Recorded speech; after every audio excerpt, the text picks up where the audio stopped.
Buenas tardes a todos, estamos conectados, yo esperaba que estuviésemos casi 40, que fueron los que se inscribieron, pero bueno, vamos a arrancar y seguramente se van a ir conectando poco a poco. Bueno, bienvenidos todas y todos a la charla en vivo con Juan Forn. Este sería el sexto encuentro que tenemos del taller Forn, una guía de lectura. Y bueno, la idea sería que hoy exprimamos un poco a Juan y que nos cuente unas cuantas cosas de las que, bueno, tuvimos surgieron algunos comentarios, algunas preguntas, y lo que sí no me quería olvidar, seguramente Hernán después lo va a mencionar, agradecerles a todos porque nosotros hicimos una especie de encuestita previa donde les preguntamos a todos como para ir calentando motores que querían preguntarle a Juan. Les vamos a pedir disculpas de antemano porque tuvimos que ver con Hernán qué preguntas sumábamos y cuáles no, porque resultó que preguntaron un montón de cosas, así que vamos a tratar de exprimir bastante lo que nos contaron. Pero no me quería olvidar de mencionarlos. Tenemos preguntas de Mario Méndez, de Daniela Núñez Correa, de Pablo Bigliardi, de Beatriz Bianchetti, de Felicitas, que siempre anda por ahí al pie del cañón, que me dijo que tenía todo el entusiasmo de decir, yo soy Felicitas, por ahí Felicitas, después levanta la mano. Irene Sachs también, Álvaro Bota, y Eduardo Fernández, que también hizo algún comentario, pero que bueno, que está un poquito con ganas de ser solamente escucha. Pero que bueno, que nos felicitaba por el taller y que estaba muy entusiasmado con todo lo que estábamos haciendo hasta ahora. Los voy a dejar un momentito con el presidente de la fundación, que es Carlos Costa, que les va a contar algo, que fue una iniciativa que tuvimos en la charla de la semana pasada, no la nuestra con el taller, pero sí en la charla debate que tuvimos con Dolores Reyes y Walter Lescano, que estuvimos hablando sobre primer libro publicado y después qué. Y bueno, ahí hicimos un sorteo, propusimos entre los que participaron de la charla un sorteo, y hoy les vamos a decir quiénes son los ganadores. Carlos va a hablar un poquito más de eso. Bueno, te dejo el micrófono, Carlos. Bueno, me dejaste sin letra. Pero sí. Bueno, sí, hay dos ganadores. Al final de la charla se van a dar a conocer. Se le enviarán las obras a su domicilio. Del libro Ay la Madre. Soy la Madre, ya se ha publicado una pequeña reseña en la página que la pueden ver. Aprovecho la oportunidad para recordarles que hasta el día 18 recibimos los originales para participar en el concurso de narrativa, y como siempre, si alguno ha contemplado la posibilidad de adherirse a la balandra, no deje de hacerlo, será bienvenido. En la página encuentran todos los beneficios que pertenecer a la balandra les va a proporcionar. Bueno, sigamos con Juan Forn, que es para lo que estamos reunidos.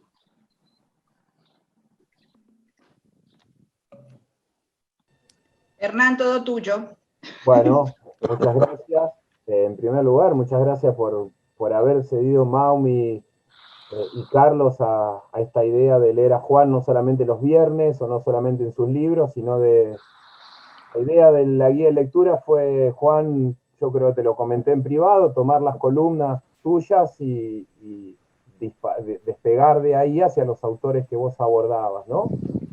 Así leímos al amigo Kiss, leímos a Pilniak, ¿qué más? Leímos a Doblatov y su maleta, y leímos algunos cuentos tuyos la semana pasada. Y estuvo buenísimo, la verdad que nos gustó. Elegimos para esta primera serie de textos, porque está la idea de abordar el año que viene una segunda serie, rusos y de Europa del Este, ¿no? Sobre todo la ex Yugoslavia y la ex Unión Soviética. Así que dividimos con Maumi las preguntas en bloques temáticos, porque muchos de los que propusieron preguntas concordaban en su búsqueda, ¿no? Si te parece, empezamos por los viernes. Muchas preguntas tienen que ver con el tema de cómo llegás vos a esas historias, por qué te gustan tanto esos personajes que no van por, como suele decir Dolina, por las avenidas de la historia, sino que van bastante por las calles laterales. ¿Y por qué tantos autores rusos? Bueno, No sé si sabrán, yo me vine a vivir a Villa Gesell en el 2002, después de tener un coma pancreático y de haber tenido una hija a los 40, tenía que cambiar de vida. Me vine para acá y el sueño era escribir esa novela que después se llamó María Domecq, que era una historia familiar, y en donde planeaba quedarme a vivir por lo menos 10 años y estaba por primera vez en la vida sin trabajar. Yo siempre trabajé desde los 20 o en editoriales o en diarios, y le comentaba a Sacomano, mi vecino y amigo, que finalmente había logrado el sueño del pibe, que era estar en casa escribiendo y criando a mi hija, y sin embargo no me salía la novela, y él me dijo, y no te sale ese libro porque estás escribiendo otro. Y le digo, ¿cuál? Me dijo, las notas que estás mandando para Radar. Y ahí me di cuenta de que lo que estaba haciendo era, por primera vez en mi vida, armar un circuito que es alimentar mi escritura de mis lecturas.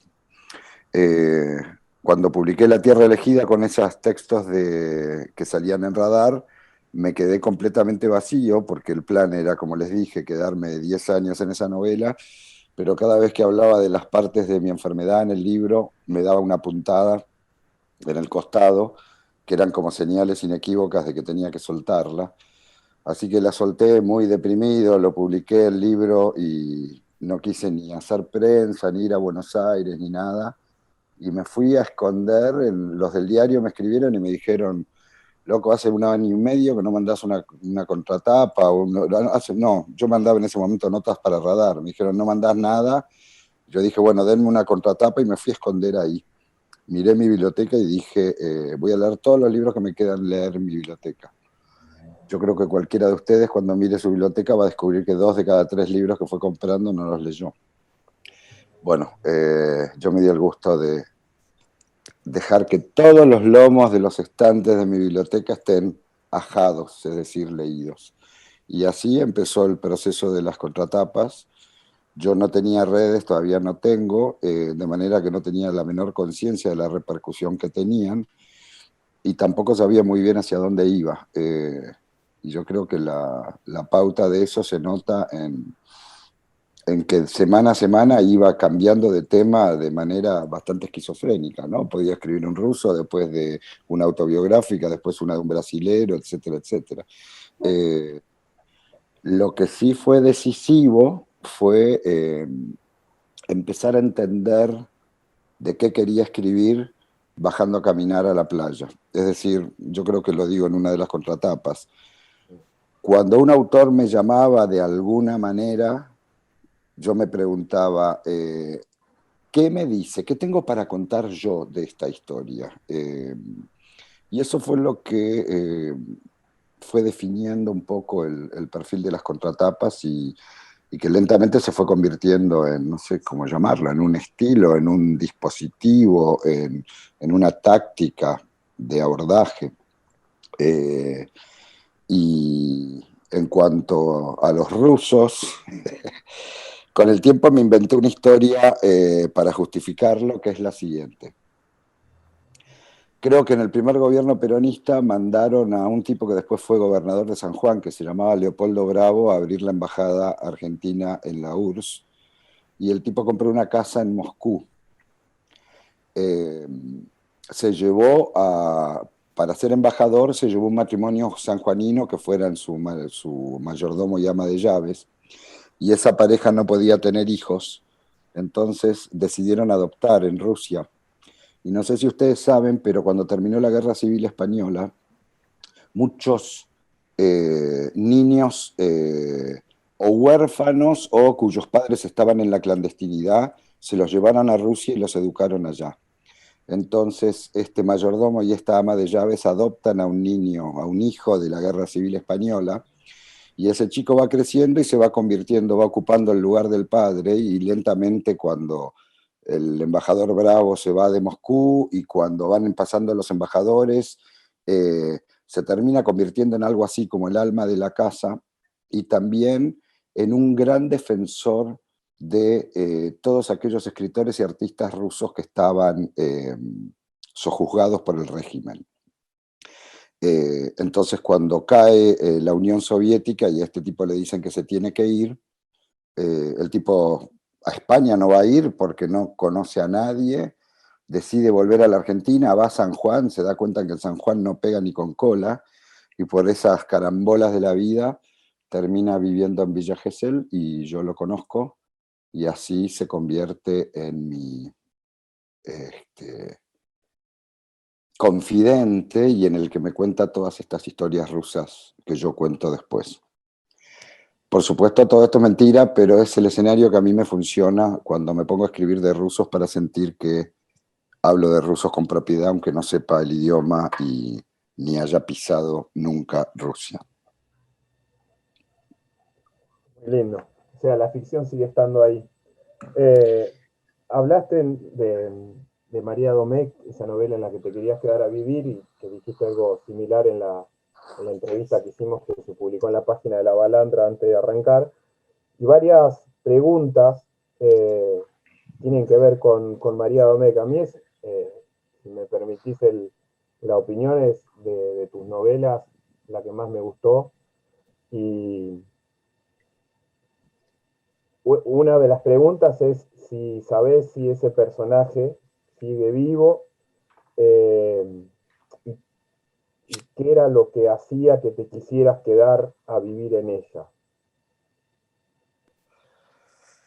Porque además es bastante autobiográfica, ¿no? Está tu enfermedad. Es muy autobiográfico el libro. El criterio que usé para no generar mucho quilombo en la familia fue todos los personajes que estaban muertos, todo lo que cuento de ellos es real. Y todos los personajes que están vivos de la familia los enmascaré e inventé personajes alternativos. Por ejemplo, yo tengo en la novela un hermano gay y en la vida real tengo una hermana mujer. Lo hice para salvaguardarle un poco la intimidad, y así sucesivamente. De todas maneras, la familia se enojó igual. Son cosas que pasan. Pero la razón por la que me quería quedar a vivir ahí era porque me parecía que iba a funcionar como un arcón en donde pusiera todo. Pero con el tiempo me fui dando cuenta que me hacía, o sea, esa famosa puntada que me daba a los 15, 20 minutos de empezar a escribir, especialmente sobre las zonas de mi enfermedad. Yo estaba convencido que era mi páncreas que me hablaba, y después cuando fui a ver al médico hindú que me salvó de la operación y de todo, me dijo que la puntada estaba en el lado opuesto al páncreas, o sea que era algún mecanismo que me decía, loco, dejate de procrastinar adentro de este libro y qué tal si lo publicás. O sea que, hablando de enfermedades, que no es un tema lindo, pero bueno, una de las preguntas es que bueno, en María Domecq, obviamente, no recuerdo si aparece mucho en tus columnas, pero sí en varias de los libros que publicaste en Rara Avis, está este tema de la enfermedad. Y, y cuando leíamos los cuentos, también encontrábamos que, no sé si yo te lo llegué a decir, pero leímos El borde peligroso de las cosas, leímos Nadar de noche, y leímos el que era el segundo capítulo de Puras Mentiras, que ahora se me fue el título, el de Zavala, ¿sí? El de El del tipo que maneja de noche porque se le Exacto, murió la mujer. exacto. Y como que aparece este tema de la enfermedad, y se repiten también, ¿no? Por ahí el insomnio, la paternidad, los amores rotos, hay como una reincidencia en esos temas. Sí, bueno, la literatura produce raros milagros. Por ejemplo, yo escribí Nadar de noche casi 10 años antes de que naciera mi hija.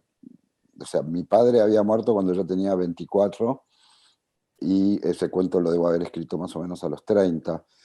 Creo que ya conté varias veces. Cuando se murió mi viejo, un íntimo amigo mío, yo estuve 2, 3 meses que me arrastraba como una piltrafa, y él un día me dijo, loco, ¿qué tal si vamos cerrando el duelo y nos liberás un poco? Y 5 años después se murió el padre de él, y yo fui al velorio, por supuesto para apoyarlo y para estar cerca, porque ya había pasado por esa experiencia, pero también para ver en su cara lo que significaba eso. Y sin embargo el pibe no lloró ni una lágrima durante todo el velorio. Cuando llegó el momento de ir al entierro, yo volví a casa, me tiré a dormir 40 minutos y soñé literalmente ese cuento. Soñé que aparecía mi padre muerto, yo estaba en una casa prestada de noche, se avecinaba una tormenta, estaba mirando el agua, mientras mi mujer y mi hija dormían arriba, y alguien golpeaba la puerta y era mi viejo vestido en un impermeable blanco. Y anoté rápido antes de ir al entierro la frase que dice el padre, ¿cómo es allá? Le pregunta el hijo y el padre le dice, es como nadar de noche en una pileta inmensa sin cansarse.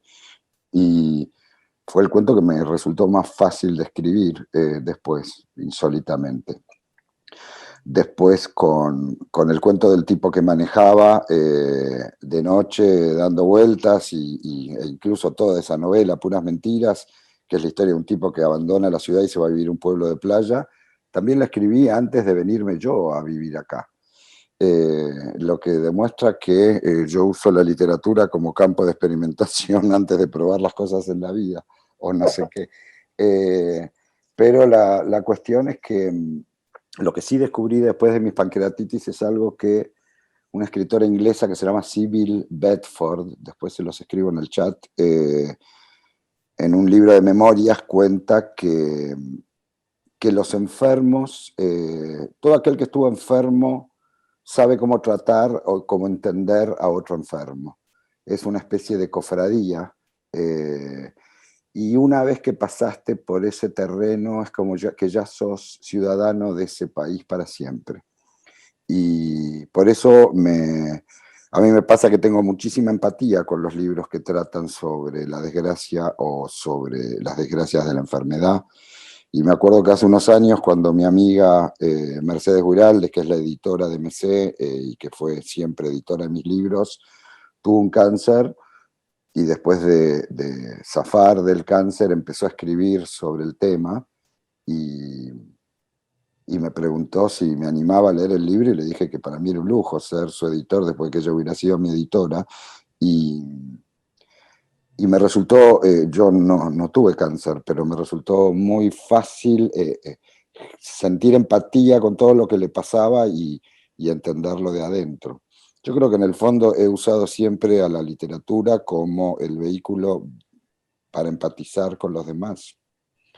Qué sé yo, el libro que le ayudé a Camila Sosa Villada a escribir, Las Malas, supuestamente un varón cis es la persona menos indicada para trabajar con una travesti un texto como ese, y sin embargo hubo muchísima empatía y trabajamos bárbaro. Es difícil de explicar el mecanismo de la literatura. Yo creo que a mí no me gusta mucho hablar esotéricamente, pero evidentemente escribir es ir a otro lugar en donde hay otras reglas que son levemente diferentes a las del mundo real. Y a mí me gusta irme a vivir a esa comarca todo lo que pueda.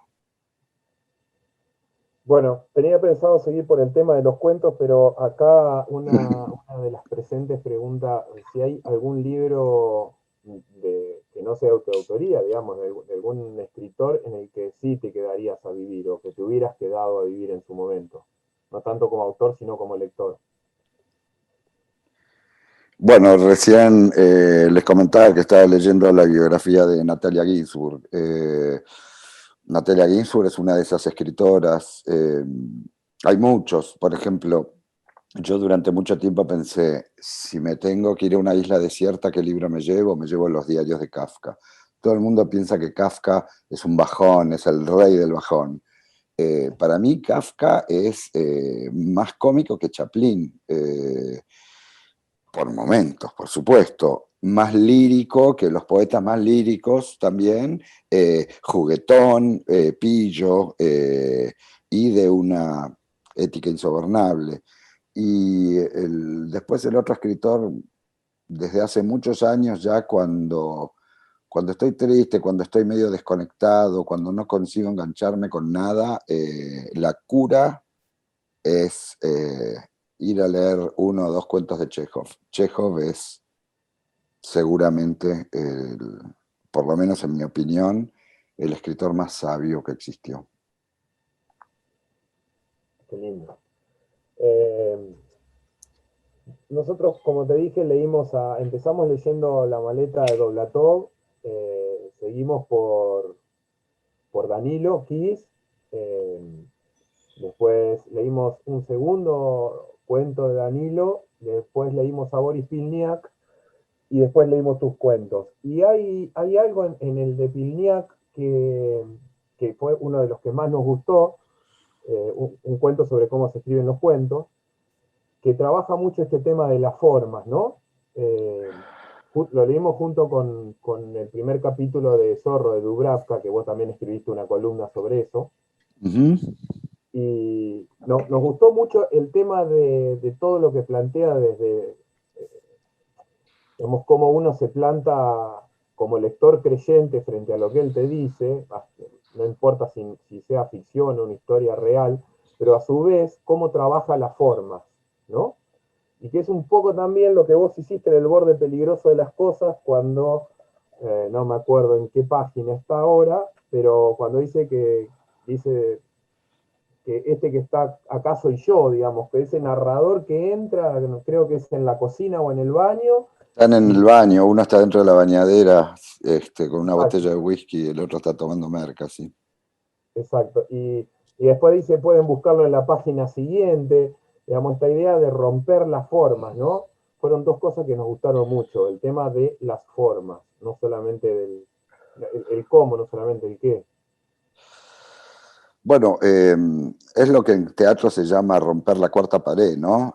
Imagínense que el escenario está contenido en 3 paredes y la cuarta pared es la que comunica con el público.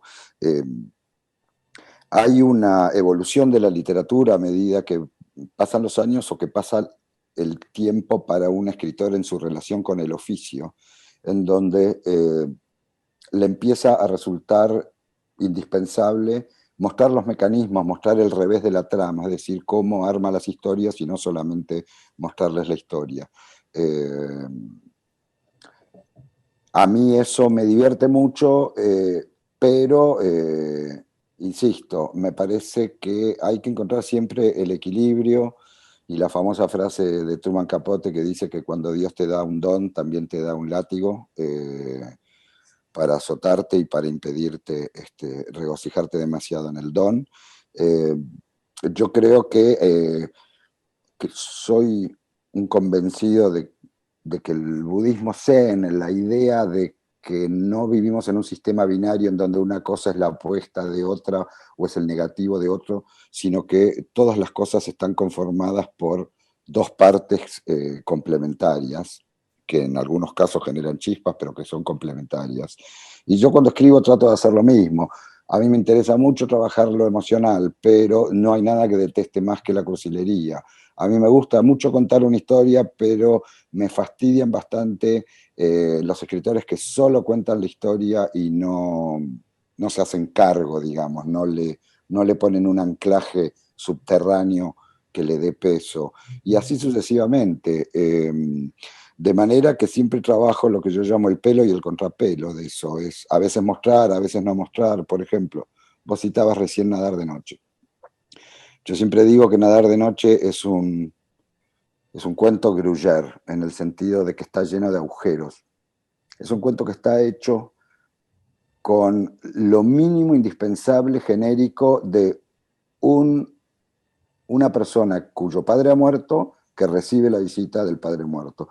No hay casi características sobre el personaje del hijo, no hay casi características sobre el personaje del padre. No se dice de qué hablan durante la noche. Es como que simplemente armo la puesta en escena para que algo ocurra, para que el lector sienta eso que decía Danilo Kiss, que es la poesía, que parece siempre hablar de uno el que lee.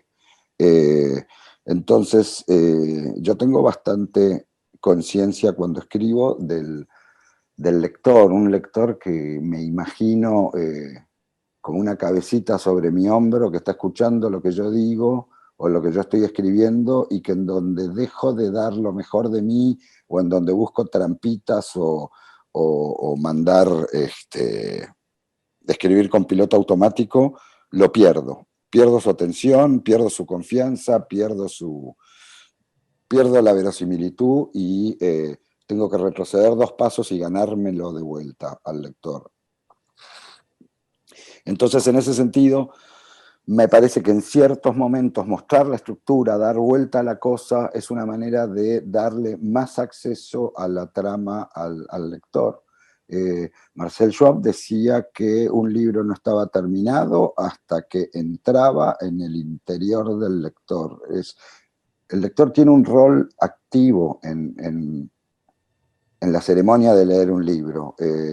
Por supuesto que el autor está moviendo los hilos, pero si el lector no pone el cuerpo para que eso ocurra, el libro se vuelve un poco hueco. Y es lo que me pasa a mí con ciertos experimentos formales literarios que me parece que son un poco estériles o que no tienen sangre, ¿no? O que están quietos, y una de las cosas que a mí más me gusta de la literatura es que esté en perpetuo movimiento. No podés encasillarla. Basta que digas que una cosa no se puede hacer en literatura para que encuentres que alguien la hizo o que alguien la va a hacer en algún momento. Nunca, cuando lees un libro por segunda vez, nunca es el mismo libro del todo, entre otras razones porque vos cambiaste, ¿no? Pero en ese sentido yo creo que los libros que sobreviven a su época, los libros que trascienden, los libros que se mantienen vivos, son los libros que muestran signos vitales, es decir, que se mueven, que reaccionan y que te interpelan. Sí, está bueno eso que decías, entre tantas cosas interesantísimas, el tema del lector. No me acuerdo quién era, qué autor era, que decía que escribía frente a una ventana y sentía que atrás de los árboles que estaban al otro lado de la ventana había gente asomándose, mirándolo hacer lo que hacía, que era escribir, ¿no? Y esto es un poco lo de, creo que gana mucho en el lector, como vos decís, el tema de no sé, como Zavala, que en el último párrafo dice mírenlo, o cuando te dirigís al lector directamente en las columnas. Y los otros días me puse a leer un libro que me encanta, El Gordo Soriano, Llamada Internacional, ¿te acordás? Que editaron en página. Sí, los diálogos telefónicos, explicando el país, sí. Que tiene, y lo empecé a leer y digo, wow, mirá, prólogo de Ford, y termina diciendo, compruébenlo si no, ¿no? Como invitando al lector al libro, que es el rol del prólogo, obviamente, pero también esta idea de, en esta relación de lectura estamos en un lugar casi a la par, al margen del rol específico de cada uno de lector y autor, ¿no? Estamos compartiendo esto, eso está muy bueno, el tema de incluirlo al lector, como que te haces amigo de él. Pero si ustedes se ponen a pensar, los actores en el mundo del libro, no, o sea, por supuesto no es un show unipersonal del autor o la autora. Hay una serie de personajes indispensables, y no solo el lector. Si ustedes piensan en los buenos traductores, si ustedes piensan en los buenos libreros, por ejemplo, no hay nada mejor que encontrar un librero amigo, un tipo que te entiende cuando vos le decís, mira, vengo de leer Agatha Christoph y, qué sé yo, Clarice Lispector. Necesito purgar, necesito limpiar, necesito abrir la cabeza, necesito seguir en eso, y el lector, el librero te entiende. Personajes de esa naturaleza, por haber trabajado en los diversos escenarios del mundo del libro, yo tuve el privilegio de conocerlos desde joven, de manera que toda la ceremonia, los imprenteros, no hay nada más lindo que ver todo el proceso de composición de un libro, especialmente cuando el tipo que lo hace con amor, cuando el libro que está haciendo le gusta. Para ir al ejemplo extremo, imagínense las imprentas clandestinas de los pibes que hacen panfletos porque creen que esos panfletos van a cambiar el mundo.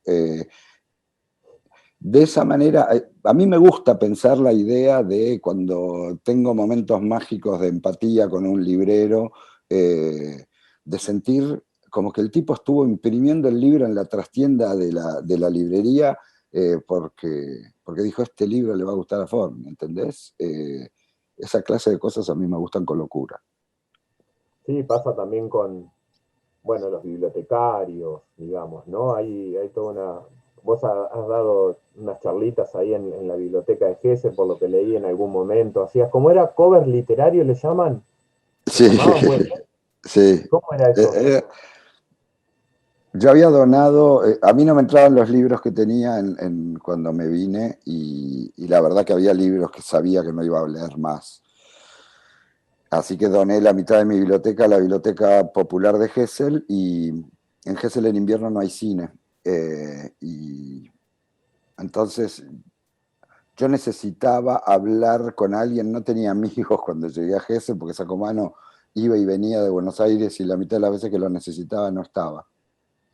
Y notaba que la gente que iba conociendo, cuando me preguntaban de libros que les divertía, de manera que se me ocurrió contar la contratapa, lo que sabía y lo que no sabía de la contratapa, la contratapa que iba a publicarse el viernes, yo los lunes a la noche, los de la biblioteca me dieron la llave, entonces abría la biblioteca, prendía la estufa, ponía una lata para que dejaran plata para una escuelita Waldorf que se iba a hacer acá en Gesell, y nada, y llegaba y me sentaba en una mesa, llevaba los libros con los que estaba laburando esa semana, a veces hasta les llevaba fotos para mostrarles, y a veces yo les llamaba cover literario a lo que es un cover en la música, es decir, una canción que te gusta tanto que la querés tocar vos. Cuando vos escuchas un cover ves dos cosas a la vez, la canción original y la manera, qué sé yo, la manera en que Caetano hace a Michael Jackson o a Kurt Cobain, por ejemplo. Un cover literario es una manera un cover sobre Natalia Ginsburg es una manera de contar una historia de Natalia, o si quieren el ejemplo de Dubravka, que ustedes leyeron la contratapa, y un poco de cómo escribe ella. Yo cuando escribo sobre un autor me trato de impregnar del estilo de él, por un lado, por otro lado cuento una historia en donde trato de mostrarlo a él afuera de sus libros y mostrar la época en la que vivió. Y en ese sentido se llamaban covers literarios. Lo que hacía con la gente que venía a esas charlas era no solamente, qué será, por ejemplo, describirles Rusia, la Rusia que habitaba Boris Pilniak cuando vuelve de Japón y descubre que la revolución efervescente que había en el aire cuando se fue de Rusia, cuando volvió 2 años después están todos paranoicos y ya empezaron las purgas y las leyes de esto se puede escribir, de esto no se puede escribir. Y les iba contando eso, acostumbrado a hacerlo en mis tiempos de Planeta, una vez al mes yo tenía que contarle a los vendedores de qué iban los libros que iban a salir a vender ese mes. Y yo para hacerle atractivos los libros a los vendedores tenía que contárselos de una manera que fuera envolvente. Entonces me quedó ese hábito. Y de hecho, el sueño que nunca cumpliré, pero que cada tanto lo practico, es ser librero. Pero ser un librero en donde cuando vienen todos los lectores plomo que vienen a buscar el libro de Rolón o de Paulo Coelho, hay un botón eyector que los despide. Y a todo lo demás, hablar, tener una biblioteca infinita a mi disposición para que todos los libros que el personaje que viene a buscar necesita, yo se lo encuentro. Y hablar largamente del libro. Me fui por las ramas bastante, no me acuerdo ni qué No, era no, la pregunta. no, está bien, está bien. Eh, ya que, bueno, hablamos de bibliotecarios, imprenteros, autores, lectores, pasemos un poco por tu etapa de editor. Recién hablábamos un poco de Rara Avis, hablabas de las malas, que imagino que estarás contentísimo con lo que ha pasado con Camila. Eh, y, y bueno, y si no me equivoco, vos volviste a ser editor con Rara Avis en Tusquets después de aquella lejana etapa de MC y Planeta, ¿no? ¿Cómo fue ese regreso? Digamos, ¿qué te hizo volver al rol de editor? ¿Qué herramientas pudiste conservar de aquella época lejana donde era otra cosa completamente diferente? Digamos, ese vaivén en tu historia de rol de editor. Y el mundo editorial había cambiado mucho. O sea, yo volví a unas oficinas en donde había sido jefe 20 años antes y lo que antes era un sucucho ahora eran 4 pisos con ascensores automáticos y cosas raras. Y todos hablaban mucho más de número que de letras, como era en mis tiempos. Pero yo volví a ser editor con un paraguas protector, que es Nacho Iraola, el jefazo de Planeta, que fue mi cadete cuando él entró a trabajar, cuando yo era jefe y tenía 18 años, yo tenía 30 y pico. Y Nacho me dijo, leyendo las contratapas, me dijo, loco, es desesperante, uno termina de leer tus contratapas, quiere ir a esos libros, ¿por qué no haces una colección en donde estén los libros como los que a vos te gustan? Entonces nos pusimos, a mí me pareció un delirio al principio, pero después dije, ¿te parece? ¿Va a vender? Probemos, dale, si me cubrís un poco las espaldas, para mí es el trabajo más lindo que me puedo imaginar. Entonces de vuelta se combina todo acá, porque soy como una especie todo editor en el fondo es un librero. Como en el poema de Bertolt Brecht, todas las mañanas me levanto y voy al mercado en donde se negocian las historias. Están los que compran y están los que venden. Yo más o menos lo veo así y me encanta hacer la colección. Me encanta todo el trabajo por ejemplo, cuando es un libro del ruso, trabajo con el traductor, yo me fijo cómo fueron las traducciones a los idiomas que yo conozco, en los casos en los que conozco el idioma, si puedo lo traduzco yo, o si no, busco gente que admiro como traductores y afortunadamente en general aceptan hacer el laburo. Trato de que sean libros cortos porque si no es agotador el trabajo. A mí no me dan las espaldas para... O sea, me puedo dedicar a un libro largo, con qué sé yo. Vamos a hacer una edición de Vida y Destino de Grossman, encantado, pero son 1100 páginas, quiere decir que es un proyecto en sí. En cambio, este es un proyecto de una colección, entonces yo por eso prefiero trabajar en un formato un poco más breve y que además sean libros raros. Raros en el sentido de, ¿qué es? ¿Una biografía, una memoria, una novela? No se sabe exactamente qué es cada ovni que publico en Rara Avis. Y son los libros que a mí más me gustan y es como que fui con el tiempo encontrando un nicho en el mercado en donde no padezco los rigores de ese salvaje mercado actual y puedo hacer algo que a mí me gusta y gusta lo suficiente como para que se mantenga en funcionamiento. O sea, es que la última vez que charlé con el Tano Almaceto, ya estaba enfermo, nos fuimos a un cafecito ahí a un par de cuadras de su casa, frente al cementerio de la Recoleta. Habló de un libro italiano, me lo recomendó, estaba muy entusiasmado de releerlo. Y después es el que vos publicás en Rara Avis, el de... Crónica de mi familia, de Peratolini. Exacto. Y él me lo contaba y yo me preguntaba, digo, ¿hasta dónde es ficción? ¿Dónde será ficción? ¿No? Y también me pasó cuando leí el de Camila, digamos, lo que después, leyendo tus columnas, me parece que tanto los libros que vos publicás en Rara Avis como tus columnas tienen esta idea de que son muchos géneros a la vez, digamos, ¿no? Uno lo haces como editor, pero el otro como escritor, digamos. ¿Cómo encontraste este gusto, este placer o esta afinidad con la idea de que es como cuando haces un guiso, ¿no? Que metes muchas cosas ahí y se cuece y el producto es un plato comestible. Digamos, ¿cómo fue que se te dio por mezclar todos esos géneros? ¿Cómo encontraste esa simbiosis literaria, por decirlo de alguna manera? Esas cosas van ocurriendo con el tiempo. Viste que la vida la entendés mirando para atrás. El problema es que hay que vivirla mirando para adelante. Eh, Mirando retrospectivamente las cosas siempre son más claras y más nítidas.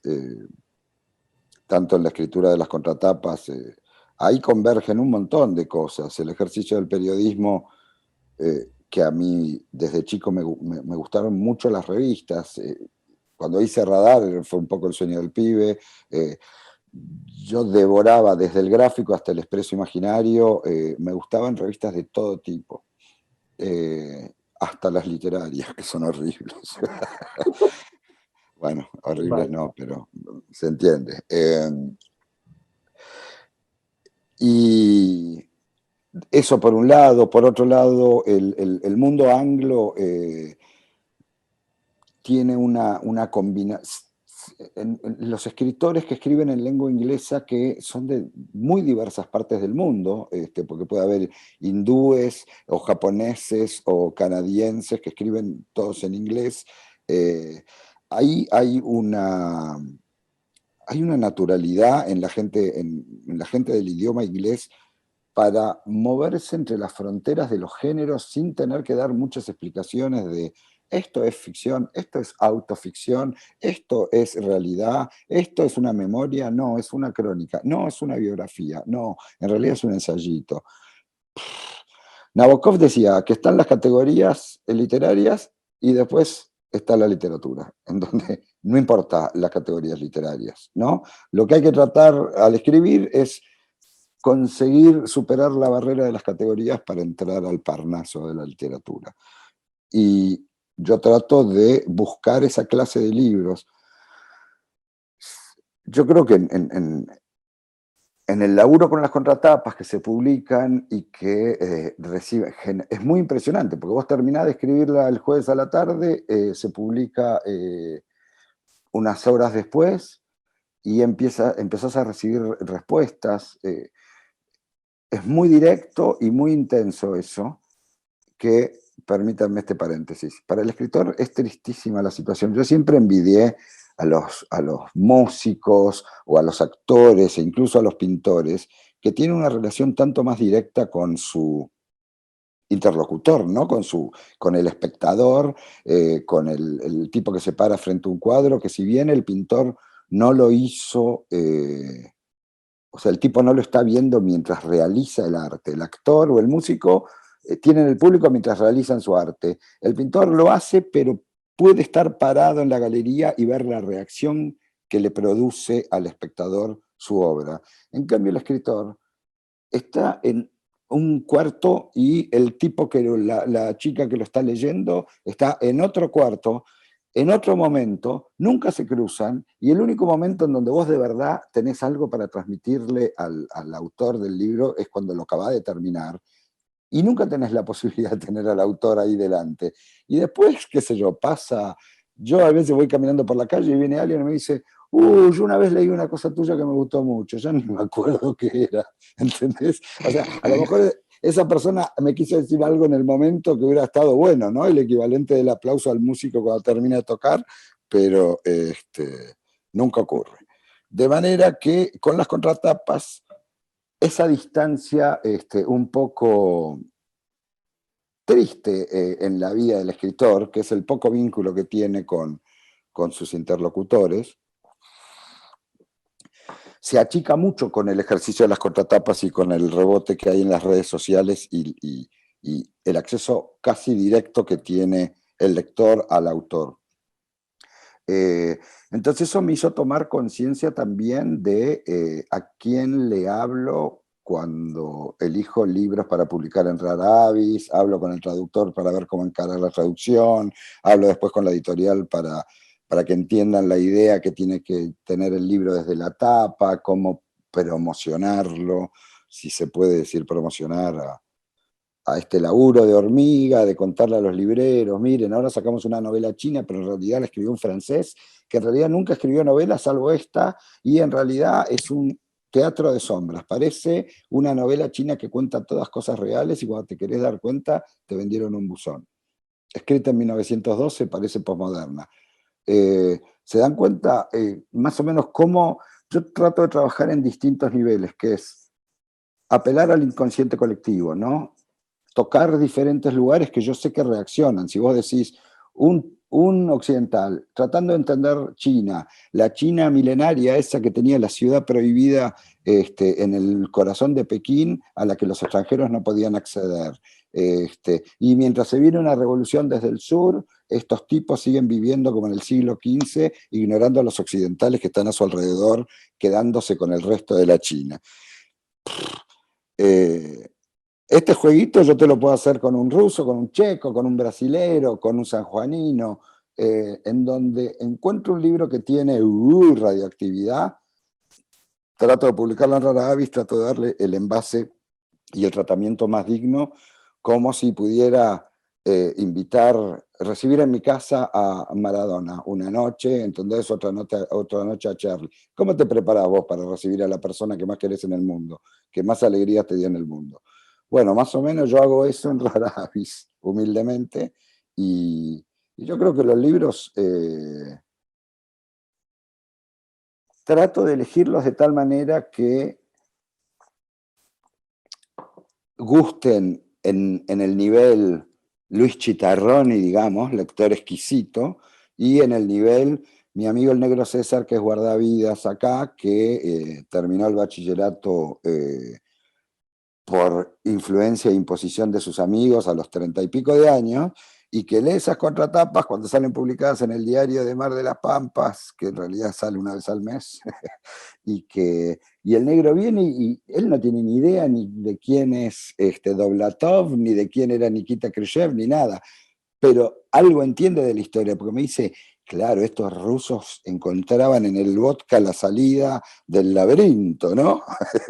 Y entonces ahí, y yo sé que si le doy al negro César los libros de Rara Avis, que tienen letras grandes, son agradables, él puede estar en la casilla leyéndolos, los días de viento que no hay nadie en la playa, ¿entendés? Magia. Chitarroni lo lee de un lado, el negro César lo lee del otro. Yo creo en la comunidad literaria de una manera bastante democrática al estilo griego antiguo.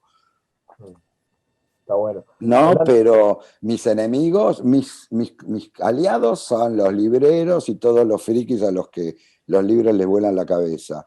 Y mis enemigos son todos los que tratan de compartimentar la literatura estilo Puan, que salen con una caja de cartón arriba de la cabeza y solo piensan adentro de la caja.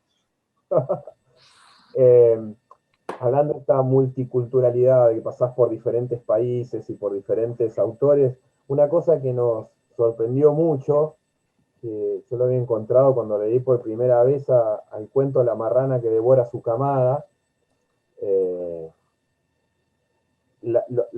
las similitudes que tiene con Tom Castro de Borges. Digamos, parece que son ¿no? Los dos en un viaje en barco, digamos, los dos mutando sus personalidades. Es impresionante las similitudes, fue algo que nos llamó mucho la atención cuando hicimos la lectura en estos encuentros. Bueno, pero eso es exactamente el cover literario. Obviamente Danilo Kiss escribe su libro, Una tumba para Boris Davidovich, en respuesta a Historia Universal de la Infamia, que está escrito en respuesta a Vidas Imaginarias de Schwab o a los retratos ejemplares que hacía Alfonso Reyes. Este juego de billar a tres bandas, de hacer homenaje, al mismo tiempo te robo la historia, al mismo tiempo le agrego cositas que a vos no se te ocurrieron, al mismo tiempo me nutro de tu sangre y trato de que aparezca otro que sea más vivillo que yo, que le saque el jugo a la historia y la haga rebotar contra otra banda más. Y así sigue el juego. Como decía Joseph Brodsky, de eso se tratan las civilizaciones, básicamente, de mantener el nivel de la conversación, ¿entendés? En el terreno del tenis sería devolverla, mantenerla adentro. Totalmente. Bueno, de hecho Brodsky escribe el prólogo de uno de los libros de Kiss, de ese justamente, ¿no? ¿Puede ser? Sí, Joseph Brodsky lo adoraba, Danilo Kiss. Susan Sontag adoraba a Danilo Kiss. El mundo entero lo adoraba salvo las personas que tenían que soportarlo después de la segunda botella de vino, que dicen que era un demonio, como todo Bueno, Yugoslavo. Cuando leímos a Dovlatov, leímos que vos le dedicaste 3 columnas, Confieso que he bebido, El borracho de la casa toma la palabra, y ese título hermoso que es El coronel dice que te quiero. Son todas hermosas las, los títulos y las historias en torno a Sergei Dovlatov.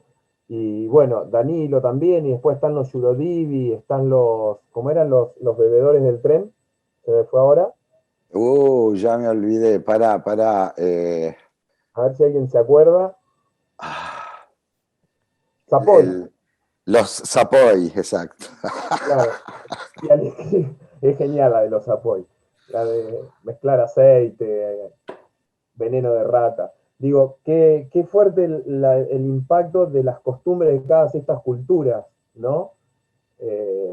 Digamos, uno las absorbe como algo que desconoce, y ahí está, me parece, gran parte del interés. Y acá Maumi dice que felicita, preguntas, si Borges dice que todo libro tiene su contralibro, ¿cuáles serían los contralibros de tus textos? Que, pues no lo puedo contestar yo eso, lamentablemente. Eso Yo no sé corresponde. no sé si el que escribe el contralibro me lo escribe a mí o se dirige a otro, entonces ya me parece que la bola va para adelante. Yo lo que trato de hacer es de honrar a mis maestros, o sea, los tipos que me enseñaron a mí más o menos cómo eran los trucos, yo trato de estar a esa altura. Ponele, cuando yo recién empezaba a editar en MC, me acuerdo que una vez me encontré, me lo presentaron a Piglia, yo no había publicado todavía, tendría 25 años, me lo presentaron a Piglia una noche en Fausto de la avenida Santa Fe, que abría hasta las 12 de la noche, y Piglia me dijo, el criterio como lector es selectivo, y en cambio el criterio como editor es aglutinante. Eso es lo único que tenés que tener en cuenta cuando dirijas una colección, cuando elijas libros.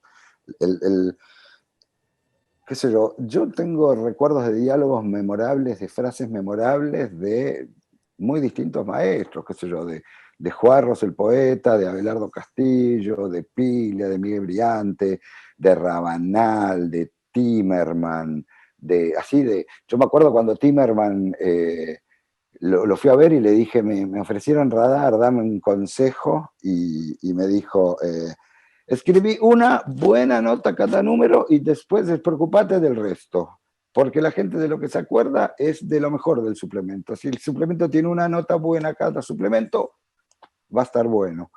Y en realidad cuando empecé a hacerlo, descubrí que le iba a hacer el contralibro, o sea, el contraconsejo. Entonces traté de hacer en Radar todo lo contrario, que era que todas las notas del número estuvieran buenas.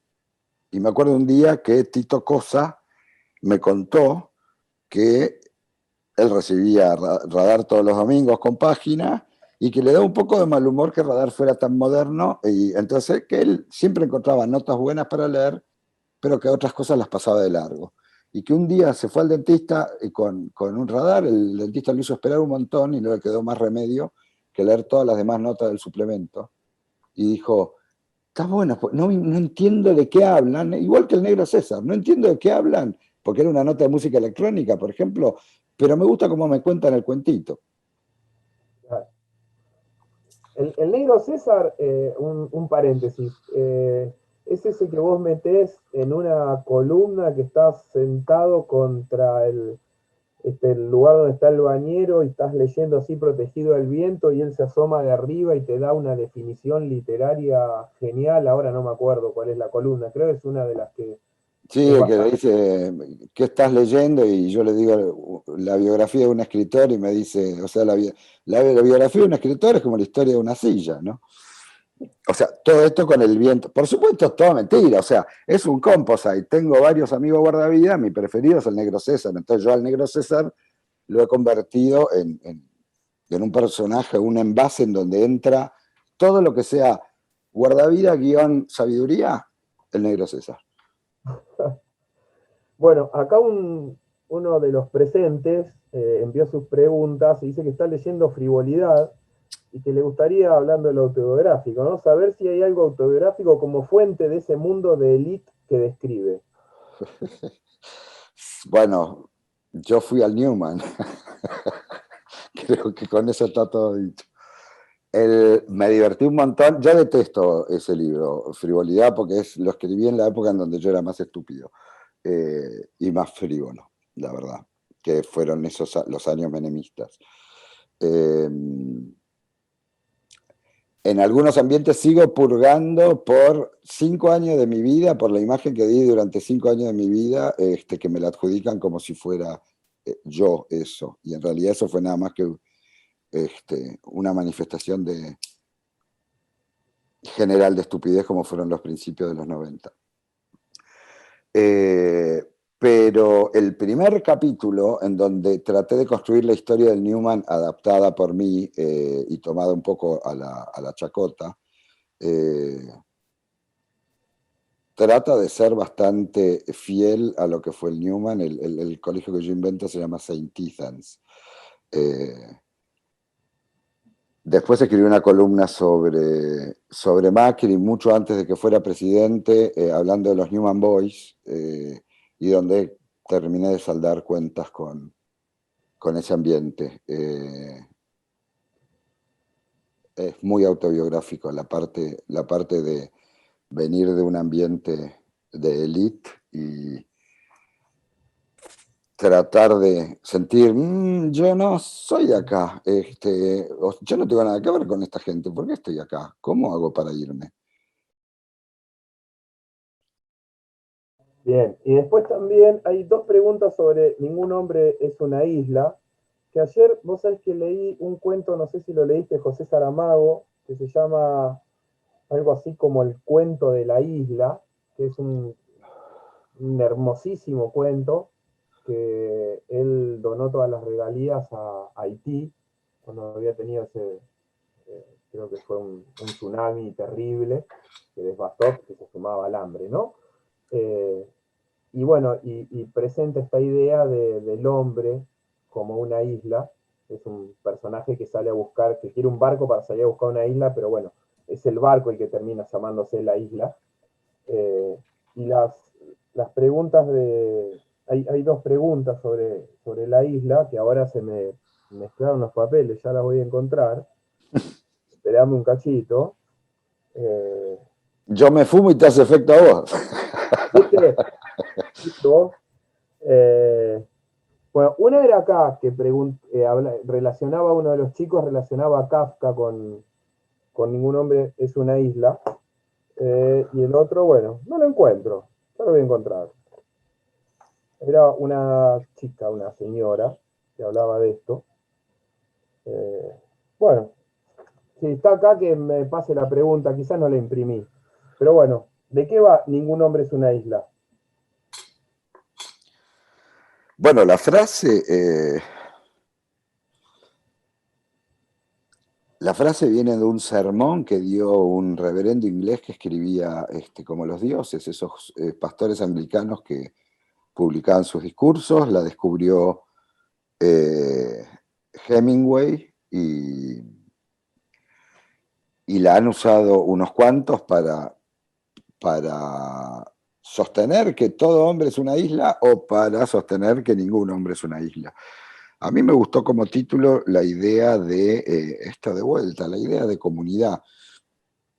Por ejemplo, yo como soy autodidacta, cuando entré al mundo de la literatura e iba leyendo, sentía que cada libro que leía era como un pequeño islote en un mar de ignorancia.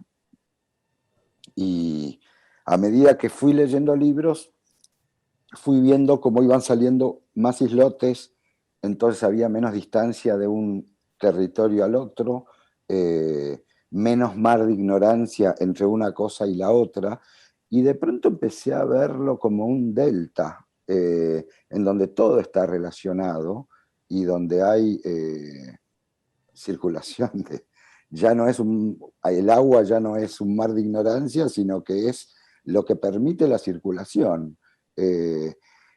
Y una vez que se convirtió en eso, la literatura para mí es como el mundo perfecto. Yo me armé ese sistema básicamente sobre el siglo XX o sobre mi siglo XX, que empieza en 1880, ponele, qué sé yo, desde Baudelaire y los primeros modernos hasta el fin de siglo que da Hobsbawm en su libro sobre el siglo XX, que dice que es el siglo más corto y que empezó en 1917 con la Revolución de Octubre y terminó con la caída del muro y la caída de la Unión Soviética en el 89. Ese es mi mundo. Yo todavía estoy esperando del siglo XXI una muestra artística que me parta la cabeza tanto como las infinitas que hubo en el siglo XX.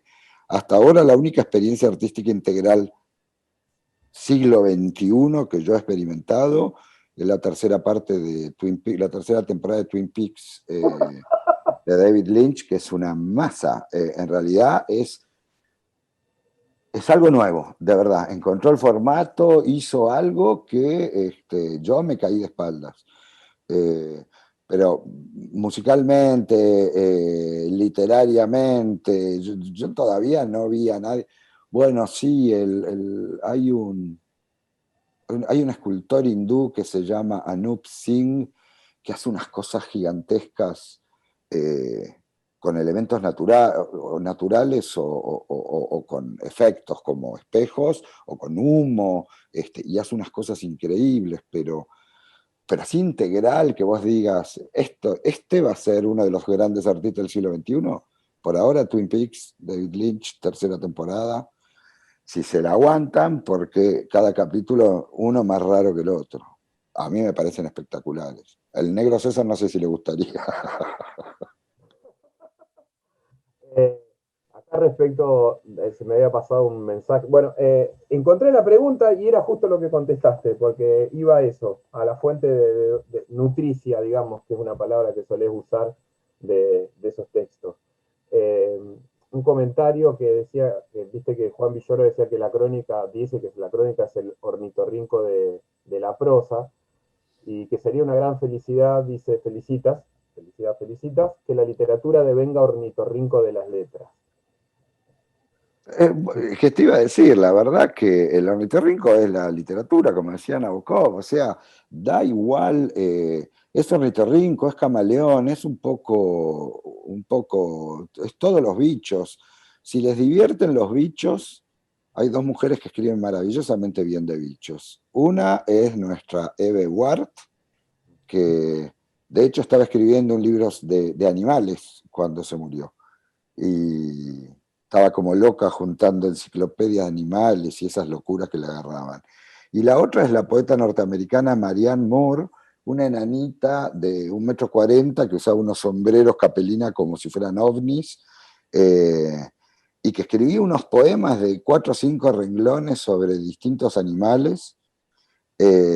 Siempre hablaba del pangolín, que es ese bicho es el bicho más lindo del mundo. Fíjense, es una mezcla de armadillo, ornitorrinco, duende, no sé qué es. No sé, a mí me fascina cuando hablan de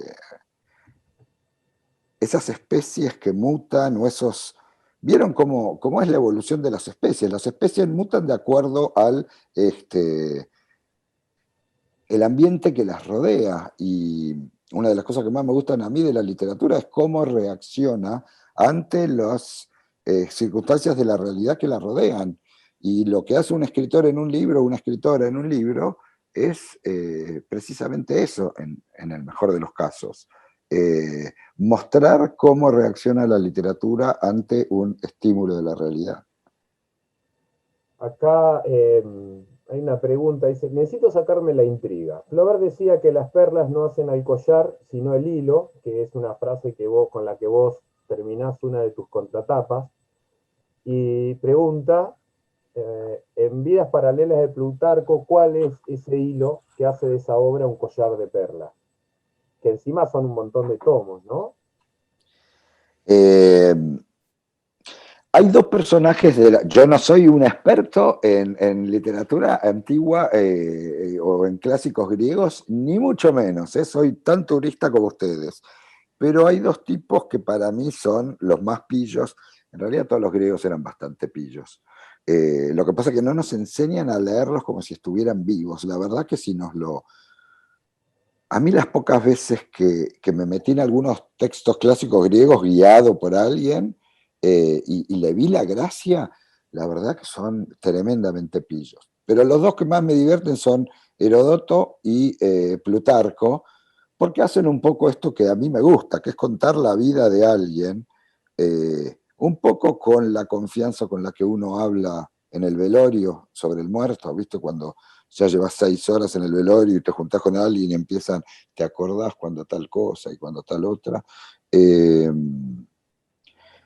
que es la manera en que me gusta a mí. Yo todo lo veo como situación narrativa. Esto que les acabo de decir, por ejemplo. Para mí, escribir es más o menos como rescatar esos momentos, esa situación de velorio en donde empezamos a hablar del muerto y de pronto una cosa lleva a la otra y vos sentís que por algún raro motivo nos estamos acercando a la sabiduría casi sin darnos cuenta y después vamos a volver a hacer lo mismo boludo de siempre. Los chispazos de sorpresa y de alegría cuando, qué sé yo, uno cuenta algo del muerto y el otro íntimo amigo no lo sabía, pero en cambio sabía esta otra cosa que cuando las pones juntas dan como resultado casi como que el muerto estuviera vivo y nos siguiera mostrando cosas, aunque ya se fue. Eh, eh, yo lo que trato, a mí lo que me fascina ya, lo que me vuelve loco de la vida, es esto, básicamente. Los momentos en donde la realidad hace clic y todo en los libros o en la vida real. En la vida real pasa menos, ¿viste? Por eso uno lo busca en los libros, o en las canciones, o en las películas.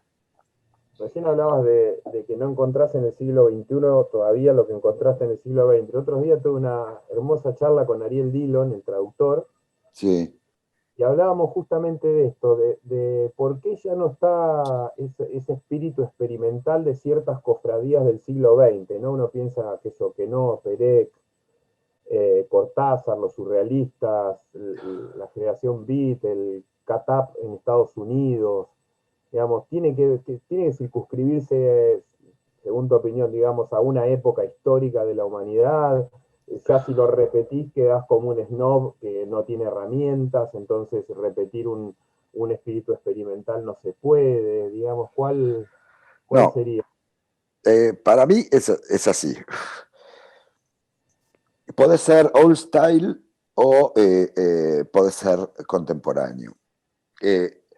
Yo soy old style, entonces creo que el arte siempre es respuesta a la realidad y al arte anterior. Eh, las grandes revoluciones estéticas son generalmente producidas por gente joven, que de cierta manera entienden lo suficiente el espíritu de la época y responden a la realidad porque entienden el arte contra el que responden, contra el que quieren cambiar.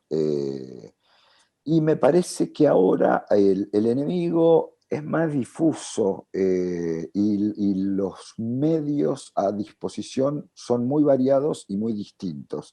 Eh, Mi pareja es 20 años menor que yo y tenemos discusiones estéticas a veces porque ella con muchísima naturalidad me dice que el concepto de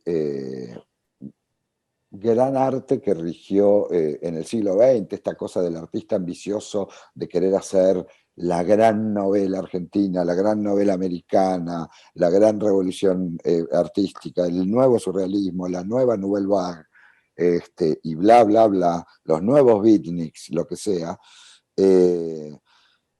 es una ambición del siglo XX que tiene una relación con la vanguardia como concepto de ruptura. Hoy por hoy, la idea de vanguardia es casi vieja, es vintage, como dicen los chicos. En la medida en que un tipo como David Lynch tira la pelota y establece el nivel de discusión en ese punto, yo creo que va a generar casi al instante respuestas interesantes. Hay ahora no me acuerdo el nombre, si estuviera Romina de mi taller me haría acordar el nombre de un director de cine muy jovencito, gay, que es medio canadiense, franco, americano, rarísima combinación. Creo que se llama Justin algo. Ahí ya empieza a pasar algo nuevo. Yo trato de mantenerme abierto a qué sé yo, gracias a mi hija y a sus amigues, y gracias a mi novia y sus amigues, trato de entender esas nuevas lógicas, pero irremediablemente en mi interior yo respondo a parámetros estéticos que son vintage, una manera, un oficio, a mí me encantan los artistas visuales actuales, pero cuando veo a alguien que dibuja como los dioses, la cosa del artesanal, de manejar bien el oficio, que lo podés notar en un músico, en un artista plástico, en un escritor, la manera que planta la frase, es lo mismo que un buen carpintero, cómo sabe terminar la madera, un buen mecánico, cómo sabe hacer ronronear un motor, un buen jardinero, cómo sabe hacer belleza con sus jardines. Yo respondo a una vieja ética, estética del oficio, del artesano, del orfebre. Bien. Mira, Y acá eso es dicen... viejo, eso, hoy hay otra manera de pensar. Acá alguien dice que, a ver, te digo el nombre porque se me mezcla la gente, Francisco, que en una entrevista dijiste que hacer vanguardia justamente ya no tenía sentido y lo único que le quedaba al arte en esta época era invadir la realidad. Si podrías desarrollar un poco esa idea, ya que estamos en el tema. Uno es esclavo de sus palabras, y es mucho más enfático de lo que debería ser y de lo que interiormente es. Pero hubo un momento, a mí me gusta mucho el momento en que una vanguardia desafía el orden imperante y trata de imponer una nueva lógica. El ejemplo más claro en el siglo XX es el Dada, que da como resultado el surrealismo, y en realidad, si te pones a fijar, casi todas las escuelas de ruptura posteriores utilizan el método del surrealismo, aunque consideren el surrealismo un poco adolescente, digamos, una etapa de la vida superada en la concepción del arte. Pero en ese sentido, yo me acuerdo cuando éramos jóvenes que algunos de mi camada todavía querían hacer experimentos formales de la novela toda en minúsculas, sin puntos ni comas, el libro que no contaba nada, es decir, llevar la experimentación al punto de que si te entendían y eras muy legible, era medio boludo, no eras escritor de verdad. Y esta dicotomía, y yo creía yo siempre sentí, por ejemplo, que en la lectura de francesa de la realidad y de la literatura, todos los postestructuralistas y los últimos novelistas franceses, para mí eran cada vez más estériles. Vos ya sentías que por ahí no pasaba la literatura, ya no estaba vivo, eran momios de universidad, de paper universitario que se alimentan y retroalimentan, y en donde el placer y la locura de la literatura está ausente. Todo tiene que estar adentro de una caja. A mí me parecía que había más literatura en la calle, en la respuesta a la realidad y en la integración qué sé yo, a mí me gustaba el rock and roll, me gustaba el fútbol, me gustaba la ropa loca, me gustaba drogas o los estados que producían las drogas, y la literatura era el vehículo en donde iba a poder manifestarlo, así como, qué sé yo, mi amigo pintor lo hacía en sus cuadros, o mi amigo crack de fútbol lo hacía en la cancha de fútbol. Que Acá te dan preguntan, ganas de decirle, hiciste, el segundo gol fue como una frase de los poemas de Sidney West de Juan Gelman. Cualquiera. eh, acá preguntan si el director es Javier Dolan. Sí, exactamente. Ahí va. Muy bien. Felicitas. Muy bien. También pregunta Juliana qué es lo que admiras de Natalia Ginsburg. Y queda una pregunta más de Felicitas porque nos quedan 10 minutos nada más. Natalia Ginsburg es el ojo más lúcido que conozco de las rutinas de la casa y de la letra chica de los contratos en las familias. Vieron que cada familia tiene como no solamente todos los mandatos y los roles, sino que también hay letra chica que la descubrí siempre que es demasiado tarde. Eh, y en ese sentido ha tenido un ojo para mostrar eso. Leyendo la biografía descubro todas las cosas tremendas que le pasaron en la vida, y, y hay una cosa que a mí me fascina y la padezco, y como todos los seres sensibles varones de este mundo, que es los agujeros negros en el espíritu de las mujeres, los momentos en donde, como dice Natalia, ni ellas mismas se entienden.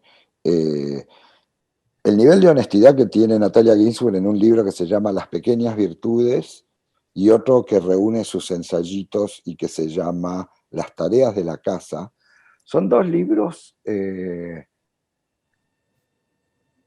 te dan ganas de que Natalia Ginsburg haya sido tu madre o tu hermana o tu mejor amiga o tu señora, tu tía buena, tu madrina, ¿entendés? Cualquiera.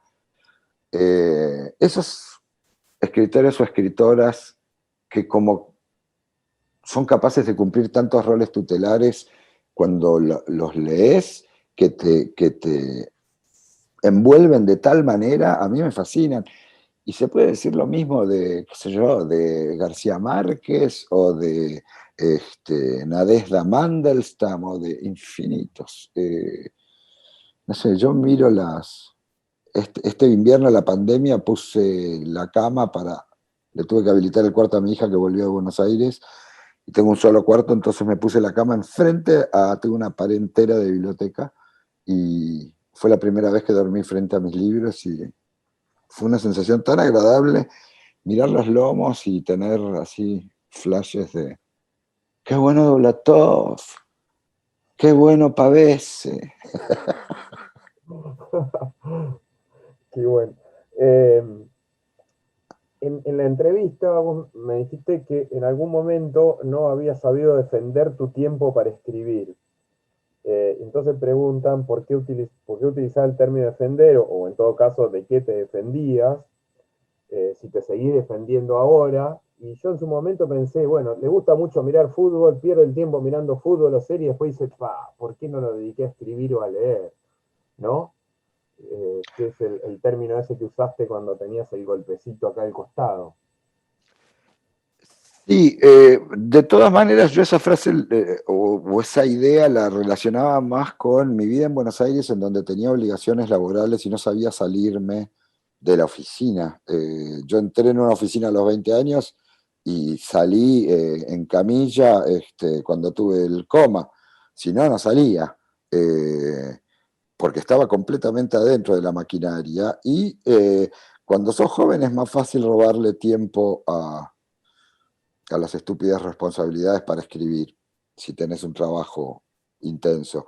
Después de los 30 años te empezás a volver un poco burgués y te vas volviendo esclavo de ese trabajo y lo usás como excusa para no escribir o para escribir libros a los que le dedicás tan poca libido que salen un poco anedónicos.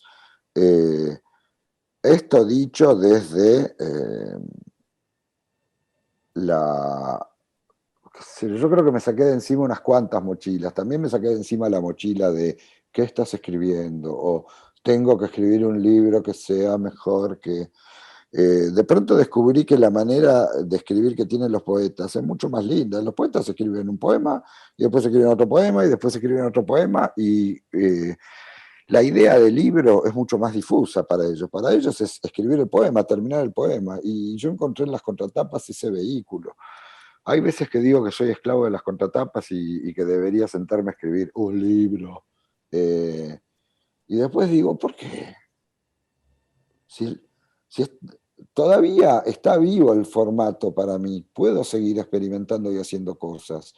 Hubo momentos en donde sentí que estaba como el hámster adentro de la rueda, pero ahora, no sé, ahora me reconcilié de vuelta con las contratapas. Bueno, como para ir cerrando, me animo yo con una. ¿Cuál es la próxima, digamos? ¿Con qué tema estás trabajando? Y hace semanas que estoy leyendo a Kavafis y tratando de contar la historia de Kavafis, el poeta griego, pero es dificilísima. Y de pronto me crucé con la biografía de Natalia y me parece que le voy a dedicar una segunda contratapa en la semana, porque es un caramelo. Antes de terminar, Sí. Justina Gómez Romero,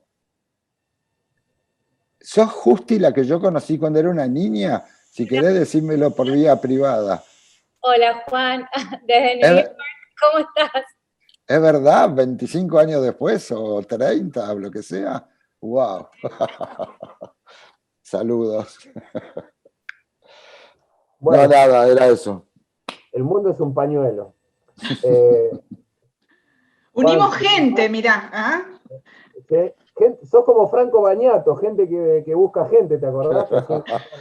Mandale a tus viejos un abrazo, a tu vieja especialmente, a Marcela y a Fortunato, los recuerdo con mucho cariño. Ando, Juan, un beso a vos. Bueno, tenemos unos 6 minutos. Carlos, ¿querés decir vos quiénes son los ganadores de los libros? Te lo dejo a vos que sos... Me lo dejas a mí. A ver, que tengo que ir a buscar el mail que me pasó la amiga. Mira, y se me acaba de perder el correo electrónico. Yo lo tengo si querés. ¿Querés que lo anuncie yo? Dale, dale, dale. Es el mail que mandó Lucía hoy. Correcto, ese mismo mail. Mira, acá está. Justamente lo cerré, no sé por qué. Ricardo Chambers es el ganador del libro Soy la madre, de Laura Sainz, de Queja Ediciones, y Marta Propato, que acá en el pueblo donde yo vivo hay gente de apellido Propato, o sea que el mundo es un pañuelo, es la ganadora del libro Vietnam, Genealogía de la Resistencia, de Gastón Fiorda. Ahí está. Bueno, buenísimo. Después le vamos a avisar por mail a las personas que ganaron.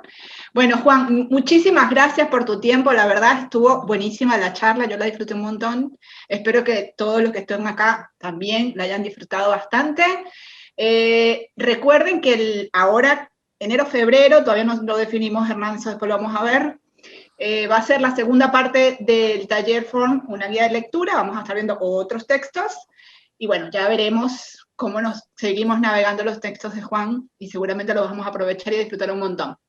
Bueno, muchísimas gracias a todos por estar. Recuerden que esta semana que viene vamos a arrancar con la primera clínica de narrativa desde la fundación también. Si alguno se quiere anotar, después me chifla y les digo qué es lo que tienen que hacer. Y bueno, nada, muchísimas gracias por estar ahí y nos reencontramos pronto. ¿Ok? Bueno, muchas gracias. Chao. Adiós, Juan. Muchas gracias por todo. No, por favor. Chao, gente.